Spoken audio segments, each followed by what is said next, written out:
teachers and governors can help identify and assist young vulnerable children who are being preyed on deliberately by extremists. I recently spoke at a conference in London to around 800 people, the vast majority of whom were teachers, who were concerned about how to protect children from extremist ideology. So this should be all part of a school's safeguarding policy. So safeguarding pupils from extremism, particularly as teachers and head teachers, it is our responsibility, not solely ours. I think everybody has a role, whether it's parents, the police, but also as schools and teachers as well. And I feel quite strongly about that because as a parent myself to 2 young daughters, I feel that the school has a responsibility, that if you're aware and you'd be able to recognise early signs of radicalisation, as a parent I'd want to know. It's heartbreaking to see twin sisters Zara and Salma Helene, who left Manchester at the age of 16 to join ISIS. These 2 bright girls had 28 GCSEs between them. We know about the 3 schoolgirls from Bethnal Green. Again, many of them were A-grade students, had so much to live for.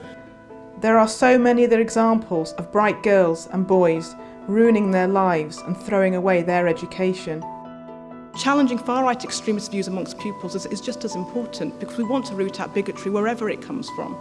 And young pupils in our schools should not have to be experiencing anti-Muslim prejudice, some of which is being driven by far-right extremism. Challenging extremism is a responsibility on us all, and it's about safeguarding children, protecting them from those who seek to exploit them, but also protecting our society from hate-filled ideologies, which can result in violence and even terrorism.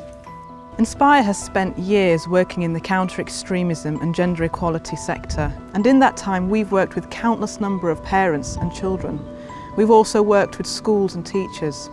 We understand the concerns around extremism and the vulnerabilities that exist.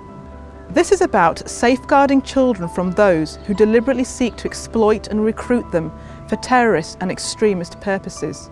It is as much as a threat as any other form of child abuse. Just as schools are expected to develop safeguarding policies around child sexual exploitation, forced marriages or domestic violence, so too schools need to protect children from extremism.